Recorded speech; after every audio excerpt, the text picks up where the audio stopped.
Everyone. ఈరోజు bread bonda ఎలా తయారు చేయాలనేది ఈరోజు చూపిస్తున్నాము. ఈరోజు మా అక్క వాళ్ళ ఇంటికి వచ్చినాము, స్నాక్స్ టైము, అందుకే మమ్మల్ని ఇన్వైట్ చేసింది. మా అక్క వాళ్ళ పాప కూడా వచ్చింది, మా మనమరాలు కూడా వచ్చింది. అందుకే ఈరోజు ఈవినింగ్ స్నాక్స్ ఎలా తయారు చేయాలనేది చూపిస్తాం. ఓకేనా? ఇంట్లో కేజీ ఆలుగడ్డలండి. ఇప్పుడు నేను 1 గ్లాసు వాటర్ వేసిన చూడండి. ఇప్పుడు ఇది కుక్కర్ మూత, సెక్విక్ లిడ్ అంటారు మన ఏఎంసీలో. ఈ లిడ్ పెట్టిన, ఇది 24 సూపర్ హై చూడండి పెట్టేసిన.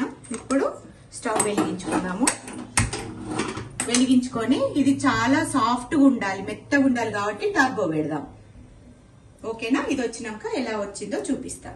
ఇప్పుడు ప్రెజర్ వెళ్ళిపోయిందండి. ఇప్పుడు రెడ్ మార్క్ అనేది ఇటు వెళ్ళిపోయింది. ఇప్పుడు ఓపెన్ చేస్తున్నా. కాలుతున్నాయి, బాగా మెత్తగా ఉడికిపోయినాయి చూడండి. కాలుతుందండి చాలా. కొన్ని చల్ల వాటర్ పోసుకొని ఇక చూడండి ఎంత బాగా వస్తుందో. ఇట్లా తీసేసుకోవాలి. ఇప్పుడు ఇది ఇరేషో వాక్, 24 ఇరేషో వాక్ అండి. చూడండి 24 ఇరేషో వాక్. ఇది మనం free heat, stove high flame పెట్టుకొని చూడండి. ఎప్పుడైనా మనము ఫ్రీ హీట్ చేసుకునేటప్పుడు స్టవ్ హై ఫ్లేమ్ పెట్టుకొని 60 degrees వరకు ఫ్రీ హీట్ చేసుకోవాలి. ఇప్పుడు వేడెక్కింది. ఓపెన్ చేసి చూడండి ఎంత వేడి ఉందో. అందులో కొంచెం ఆయిల్ వేసి జీలకర్ర ఆవాలు వేసుకుందాము.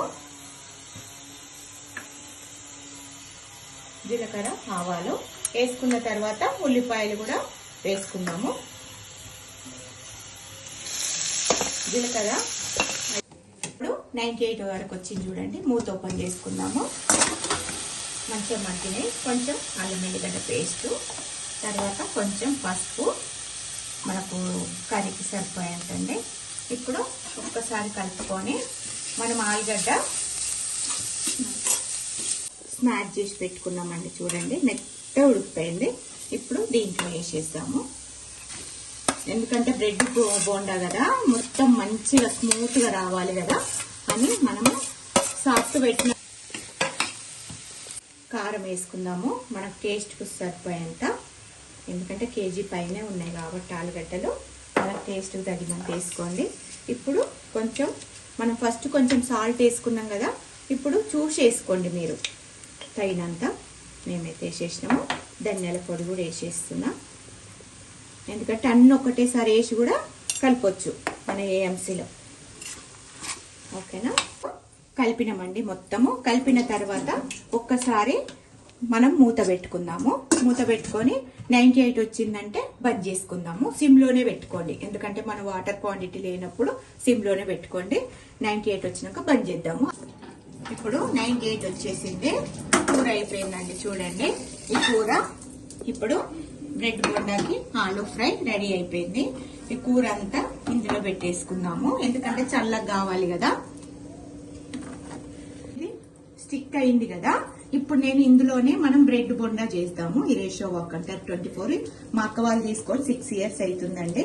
వాళ్ళు కూడా 4 bowls తీసుకున్నారు. ఇప్పుడు ఇది వాష్ చేసి ఇందులోనే బ్రెడ్ బోండా చేద్దాం. చూడండి బ్రెడ్ అనేది ఇగో ఇలా సైడ్స్ అన్ని కట్ చేసుకోవాలి. కట్ చేసుకున్న తర్వాత అన్నిట్లా రెడీ చేసి పెట్టుకున్న తర్వాత ఆలు కూడా చల్లగా అయిపోయిన తర్వాత ఇప్పుడు చూడండి ఎలా చేస్తున్నారో. ఇందులో వాటర్ లో ముంచేసి, ఎందుకంటే బ్రెడ్ తడుస్తూనే కదా కర్రీ అనేది అందులో ఉంటది.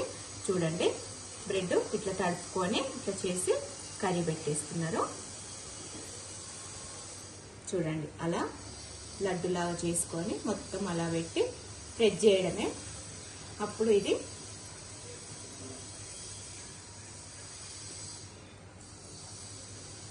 ఆలు బ్రెడ్ బొండా అనేది ఇలా తయారు చేసుకోవాలండి. చూడండి అన్ని ఇట్లా తయారు చేసి పెట్టుకోవాలి.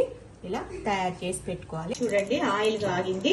ఇప్పుడు ఇలా తయారు చేసి పెట్టుకోవాలి. అన్ని చేసి పెట్టుకున్న తర్వాత ఒకటొకటి ఇలా వేసుకోవాలి. చూడండి ఆయిల్ చూడండి చిక్కబడదు, నల్లబడదు. మన ఏఎంసీ కుక్వేర్ లో ఎలా ఉందో అలానే ఉంటది. చూడండి ఫస్ట్ ఇట్లా రెడీ చేసి పెట్టుకుంటే ఈజీ అవుతుంది అన్నట్టు మనకి. అంతే. చూడండి చూడండి ఫాస్ట్ గా బ్రెడ్ కదా, చాలా ఫాస్ట్ గా అవుతుంది. ఎందుకంటే కర్రీ కూడా మనము బాయిల్ చేసుకున్నాం, కర్రీ వండుకున్నాం కాబట్టి. ఇక చూడండి రెడీ. Evening snacks ready. మనము బ్రౌన్ కలర్ వచ్చే వరకు వేయించుకోవాలి. అప్పుడు మనము ఇలా తీసుకోవాలి. చూడండి ఎంత బాగా వస్తాయో. మళ్ళీ హెల్తీ ఫుడ్ కూడా కదండి, మంచిగా ఉంటుంది. ఈవినింగ్ స్నాక్స్ కూడా మంచిగా ఫాస్ట్గా రెడీ చేసుకోవచ్చు. చూడండి బ్రెడ్ బొండా మళ్ళీ బ్రౌన్ కలర్ వచ్చే వరకు వేయించుకొని చూడండి ఎంత బాగున్నాయో. లడ్డు లడ్డుగా ఎంత బాగున్నాయో, చూస్తేనే తినాలనిపిస్తుంది కదా. మీరు కూడా చేసుకుంటారు కదా. చూడండి అన్ని ఇలానే చేసి పెట్టుకున్నాం కదా. ఇలా చేసి పెట్టుకుంటే అన్ని తొందరగా అయిపోతుంది. బ్రెడ్ బొండా రెడీ అయిపోయినాయండి. ఎంత బాగున్నాయి కదా ఈవినింగ్ స్నాక్స్. ఈ ఏఎంసీ కుక్వేర్ కావాలన్నా మీకు ఇందులో ఆయిల్ తక్కువ పడుతుంది, ఆయిల్ పట్టుకోదు, పొగలు అనేది రాదు, ఓవర్ బాయిలింగ్ అనేది కాదు. అందుకోసమే ఏఎంసీ కుక్వేర్ బెనిఫిట్స్ చాలా ఉన్నాయి. కావాలంటే కింద స్క్రోలింగ్ నెంబర్ వస్తుంది, కాల్ చేయండి. ఈవినింగ్ స్నాక్స్ మీరు కూడా తయారు చేసుకోండి. బొండా రెడీ అయిపోయింది. ఎంత బాగుందో కదా. బా చూడండి ఇవేనండి మా చిన్ని క్యూటీ మన్మరాలు బంగారు తల్లి. చూడండి చూస్తుంది చూడండి. లైక్ కొట్టండి, సబ్స్క్రైబ్ చేయండి, కామెంట్ పెట్టండి. మా మన్మరాలు ఎలా ఉందో బంగారు తల్లి.